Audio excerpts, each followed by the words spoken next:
Hello, welcome to From the South. I'm Laura Prada from the Telesur Studios in Caracas, Venezuela. We begin with the news.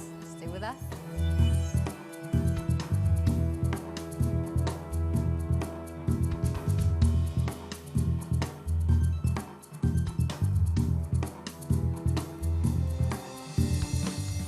We begin. The United States Department of Justice has formally demanded the extradition of WikiLeaks founder Julian Assange from the United Kingdom. His organization considers the case to be a conspiracy against the freedom of press. The United States delivered an extradition request to the British authorities last Thursday. It complies with the treaty between the two countries, stating that the request must be issued within 60 days of Assange detention, which began on April 11th. The United States alleged crimes of conspiracy, espionage, and a further 16 charges, to which apply a total punishment of up to 175 years in prison. And lawyers for the WikiLeaks founder Julian Assange, as well as his supporters, have expressed grave concern over his health in recent days. Assange has been receiving medical attention at Belmarsh Prison in southeast London as he waits for a decision on the United States' request for his extradition. Our correspondent in London, Pablo Navarrete, caught up with Julian Assange's father, John Shipton, as he was on his way to visit him. I think the first hearing is on the 14th, just a couple of days away. But there have now been 9 years of preliminary investigation in Sweden, with 4 prosecutors, 2 interviews. It only took 8 years to put a man on the moon, so you can see that the pursuit of Julian is a persecution, is not a prosecution. Not even the most convicted person would believe that it's anything to do with justice or anything other than the persecution of Julian at the behest of the United States.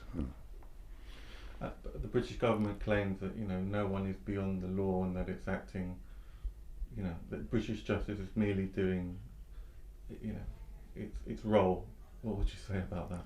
Well, the expression, I guess, that no one's beyond the law doesn't include the United Kingdom, which has broken every single convention that it signed to as far as asylum seekers, asylees, dragging Julian from the embassy, refusal to allow an asylee to travel over their land to take up the asylum in Ecuador, refusal to acknowledge the working group on arbitrary detentions report that Julian was in fact arbitrarily detained, refusing to acknowledge the rapporteur on torture, the rapporteur on torture, Mesler's report.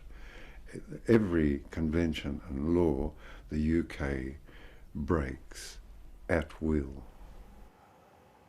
And now we change topic. The European Union has reiterated its stance that it will not renegotiate United Kingdom deal to exit the regional bloc. A spokesperson from the European Union said that regardless of who serves as the departing country's next prime minister, the previous deal will remain intact. A new prime minister is set to lead the UK following the resignation of Theresa May. Her replacement will be selected internally by the Conservative Party. The United Kingdom owes the European Union nearly $50 billion, and some candidates are suggesting they will renege on the current withdrawal agreement. What is on the table has been has been negotiated successfully by the Commission and has been approved by all member states, and the election of a new Prime Minister will of course not change the parameters of what is on the table. That is known. And we keep moving on. The leaders of Unidas Podemos and PSOE political parties have met to negotiate support for a new government in Spain. Pablo Iglesias Podemos are hoping to build a coalition with acting Prime Minister Pedro Sanchez from the Socialist Party. However, the two parties do not have the 176 seats needed to form a majority. Sanchez assumed power last year with the support of Basque and Catalan Serenity parties, but is reluctant to enter into negotiations with the bloc.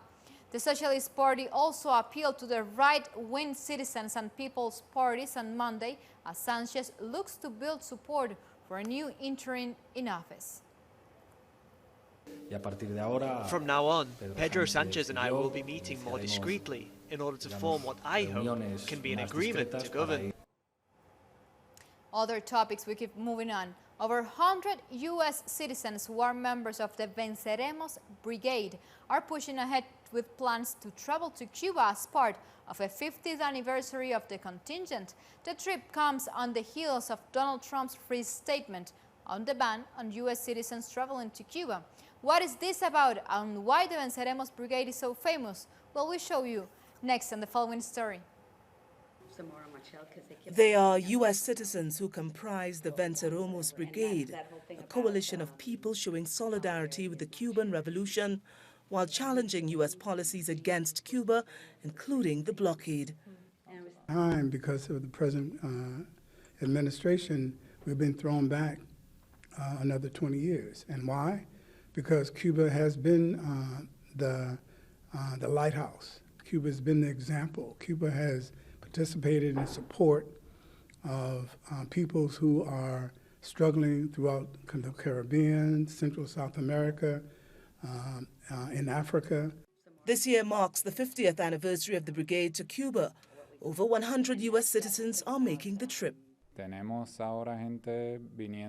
We have people coming in from different regions across the country, maybe 20 states, who form part of this group. They come from across several generations, from diverse racial backgrounds. And to us, it's very important that more people get to see the Cuban reality. Many of the participants have defied recent travel bans imposed by Trump so they can see and experience Cuba firsthand. It won't keep us from going to Cuba. We will be going. We will learn about Cuba for ourselves. We'll see it with our own eyes. We do not align. We do not agree with the decisions of our government, and we want to make sure that that is clear on an international level. Because the issues that we are fighting against U.S. imperialism in other countries of our government, we are also fighting here in the United States. I will stay here in Cuba because I have the right to travel to this country, and for the people to see how Cuba is, the good and the bad, the whole picture, even with their complications and all.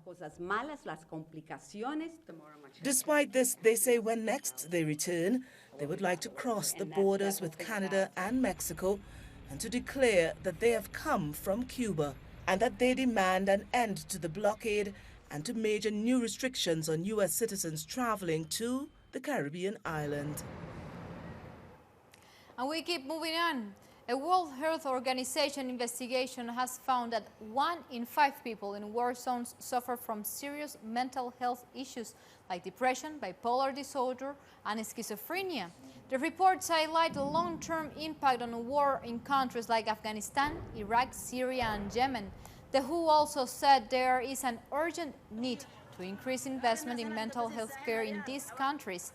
There is often only one mental health worker to help tens of thousands of people in need. I was surprised that in the findings, when we disaggregated the data for severity, that 5% of the people would meet the criteria for a severe mental health condition. That's very high. And when one has a severe mental health condition, that basically means one has great difficulty in one's day-to-day functioning. So upset, so distressed that one cannot function very well, which in the middle of a conflict is extremely dangerous, because in a conflict one needs to survive, and for that one needs to function well. Also, after the conflict is over, society needs functioning people to recover, and so this is very important. But as we make a first and very short break here from the South, make sure you follow us on Twitter at @UatScience, at Telesur English, and on my account at Laura P. Telesur. Stay with us.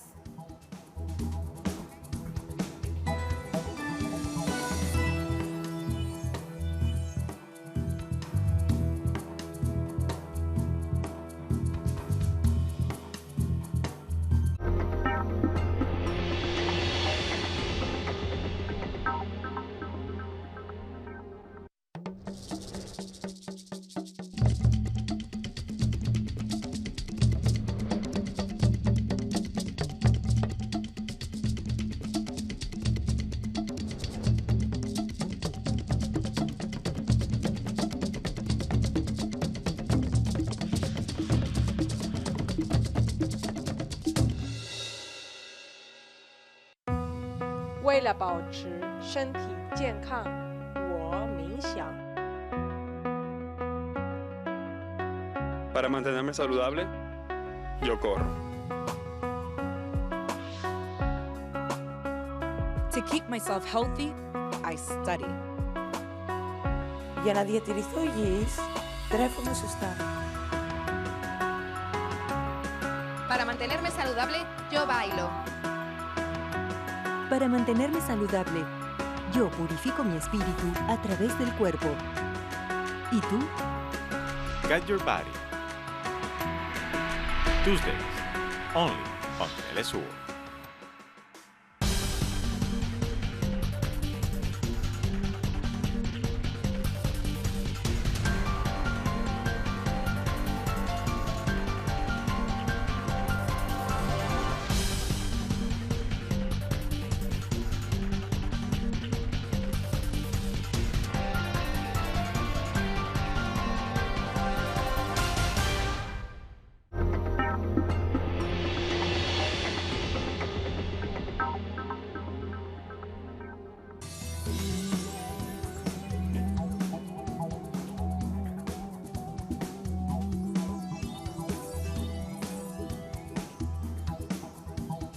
And we are back, and we go to Sudan, where protest leaders have agreed to suspend a civil disobedience campaign and resume negotiations with the military on the creation of a transitional sovereign council. Ethiopia is mediating the process and said the transitional military council has agreed to release political prisoners as a gesture of goodwill. Protest leaders launched a general strike across the country on Sunday after a bloody crackdown on demonstrations left at least 61 people dead on June 3rd. The two sides have also agreed to refrain from inflammatory statements and de-escalate tensions. The Transitional Military Council has agreed to take confidence-building measures, including the release of political prisoners. The FFC, on its part, has agreed to call off the civil disobedience on this day of Tuesday, June 11, 2019. And Uganda has confirmed its first case of Ebola as the outbreak in the neighboring Democratic Republic of Congo continues. A 5-year-old Congolese boy was tested positive for Ebola after arriving in Uganda last Sunday. His family members are currently being tested for the disease. The Ministry of Health, the World Organization, and the Center for Disease Control have dispatched a rapid response team to Kasese to support the teams who are on the ground to continue with the various activities, including contact tracing and case management. The Ministry of Health, WHO and CDC will undertake ring vaccination of contacts to the case and other non-vaccinated frontline health workers, as well as other workers beginning 14th June 2019. And now we change to Botswana, where the decriminalization of homosexuality have paved the way for people to challenge laws in which LGBTQ have been excluded. This was expressed by Habe Pashane, an advocate for gender dynamics, working with countries in the region on LGBT and women's rights issues. Let's hear. As for individuals, it means now there is more openness towards advocacy. There is more that can be challenged to say that if this is a privilege, it's not a privilege, if this is my right, at the end of the day, like each and every citizen, I have equal rights to access this. I have equal rights to access workspace without being discriminated. I have equal rights to access to choose who's my life partner. And when that is being violated, now it means individuals also have a stand of arguing and pursuing cases to say that I'm being violated here. Pashane also spoke about what's next for LGBTQ rights in Botswana. Also, we have to be careful in terms of how we approach it. This is relatively new. This is what we need to use the case of Botswana to challenge a few things. Start off where we are always starting off as activists. We start first by campaigning, making the society understand what it means to have same-sex marriage before we can even go ahead and challenge it. So there's a lot of work that will have to be put in place before thinking of other new court cases which we would want recognition in different laws, because of course it's going to take a lot of work. And now we talk about the sport. South African runner Caster Semenya has won 2,000-meter race in France as she continues a legal battle with the International Association of Athletes Federation over its testosterone rules. The double 800-meter Olympic champion finished in little over 5.5 minutes, beating two Ethiopian runners. It was Semenya's first race since a controversial new gender rule came into effect. It requires women with higher than normal testosterone hormone levels to lower it in their bodies with medication if they wish to compete in middle distance races. I can run any events I want. It can be 100 meters, it can be 200, it can be long jump, it can be heptathlon, you name it. You know, I'm a talented athlete, so I'm not worried about anything else. Even if I have to withdraw from 800 meters, it don't matter no more. I think I've won anything I've ever wanted, you know, so if I were to change any event, of course, why not? And like this, we go to a second break, very short one. Stay tuned.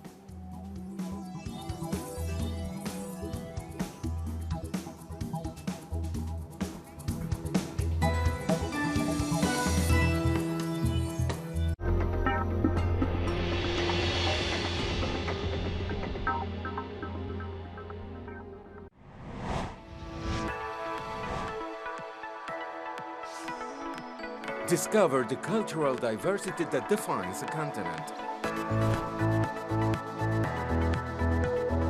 The place where art and tradition are part of the same nucleus. Artistic expressions,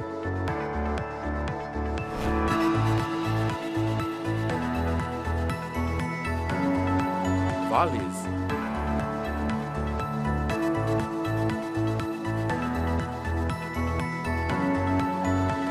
and more.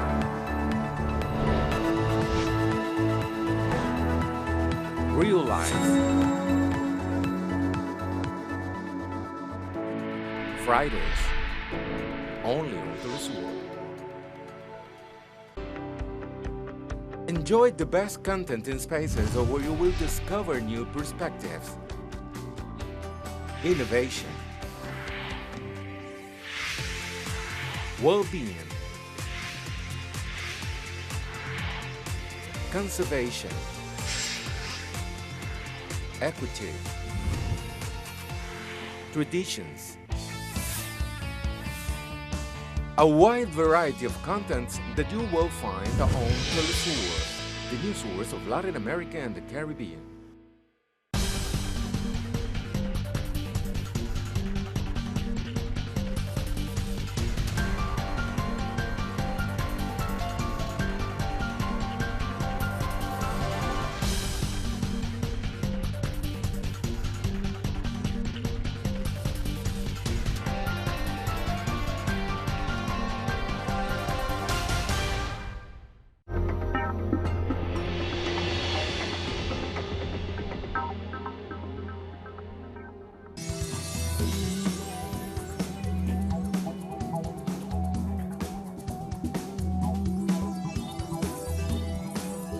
And we are back with more information. A Peruvian court has sentenced a former governor to 8 years in prison for having received millions of dollars in bribes from the Brazilian company Odebrecht.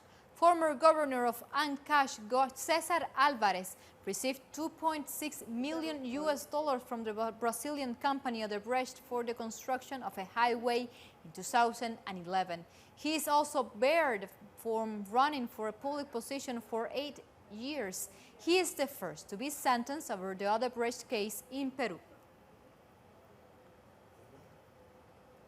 And now we talk about Brazil, where the revelations of alleged collusion in Brazil and the current Minister of Justice to imprison Lula da Silva continue to shake the country.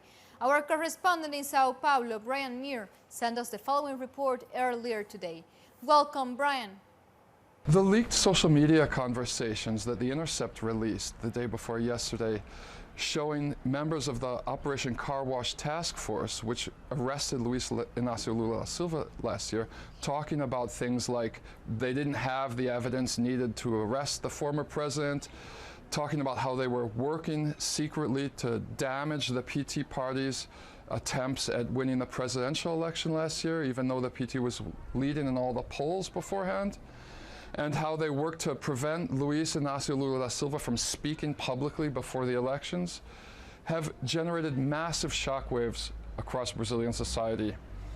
The powerful Brazilian Order of Lawyers, the OAB, which administers the qualification exam needed for anyone to legally practice law in Brazil, issued a statement calling for Sergio Moro to immediately be removed from his post as Justice Minister in far-right President Jair Bolsonaro's cabinet.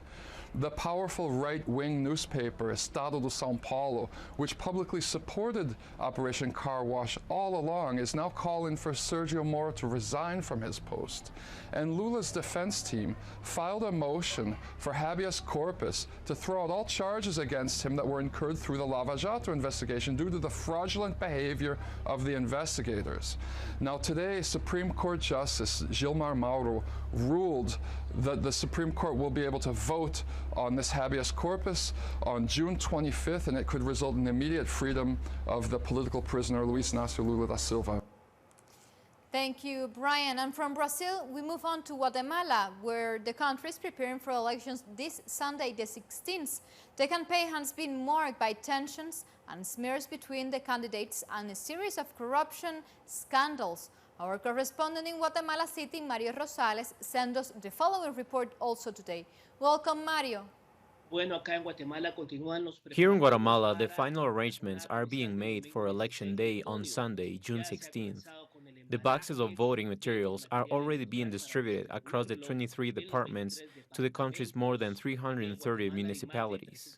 Also, the first boxes have already been sent to the 3 cities in the United States where Guatemalan citizens are allowed to vote. This will be the first time Guatemalans abroad are able to vote for the president and vice president. These 3 cities of the U.S. were chosen because it is where most Guatemalans in the U.S. live. A total of 119 ballot boxes are to be used there on Sunday. Also, the Human Rights Office has requested that electricity be guaranteed on Sunday to avoid any electricity cuts that could harm the process. One of the candidates, Alejandro Giammattei, has presented a lawsuit against another candidate, Roberto Arzu. He is accusing him of defamation and slander in what has been a very dirty campaign. According to the polls, the 2 of them are battling for 2nd and 3rd place. Thank you, Mario. And now we go to the Caribbean. Haiti's National Assembly has suspended its sessions after days of protest left at least 2 people dead and several wounded. Meanwhile, trade unions and social organizations are pushing for the continuation of the national strike against corruption and the country's current economic situation. From Port-au-Prince, our collaborator Kenny Sider has more details for us. Welcome, Kenny. The national strike continues in Haiti. Supermarkets, schools, and banks remain closed. Meanwhile, citizens in Port-au-Prince are incensed by the murder of journalist Rospide Pétion. Pétion was killed last night while he was returning home in a car owned by Radio Sans Fin. There was also an attack against media personnel on Monday, as 3 vehicles owned by Radio Télé-Guinéen were burned by a group of people. That night, President Jovenel Moïse was expected to address members of the public live on social media. However, he canceled the speech. The opposition, as well as various groups, called for Moïse's resignation, as they blame him for the country's current issues. Protests against the president have increased, with an anti-corruption movement launched last year via social media. Thank you, Kenny. And we continue talking about Haiti because international renowned aid organization Oxfam has come under fire for its mishandling of serious sexual misconduct claims against its staff. Following an 18-month-long investigation, a charity commission found there was a culture of poor behavior among Oxfam staff sent to help victims of the 2010 earthquake on the Caribbean island. The report published on Tuesday claims that Oxfam failed to either properly investigate or fully disclose allegations that children as young as 12 were victims of sexual abuse at the hands of Oxfam bosses. The anti-poverty organization was also severely criticized back in February 2018 after it emerged that some of its workers engaged in sex parties with prostitutes after the humanitarian disaster in Haiti.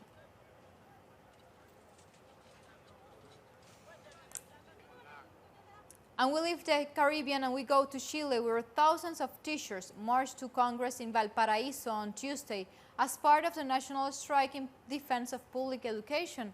According to leaders of the march, the protests are geared toward improving the quality of public education in Chile, since the current government is in favor of privatizing the sector. Various social movements have also joined the group. This is a very unjust fight because the government has all the political and economic power. And we are the teachers. We are honest people. I think people understand the importance of our fight.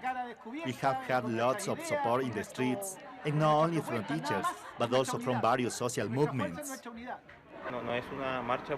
This is not a march for better pay, but for quality education. For example, in infrastructure. There are some schools where there are rats, where the students don't have books to study, where teachers have not been paid for over 4 years. And recently, they have made the study of history, physical education, and art optional. And like this, we come to the end of this report. You can find this and much more other stories on our website, telesurenglish.net, where you can find opinion articles or watch our special interviews, among much more other material that we produce especially for you.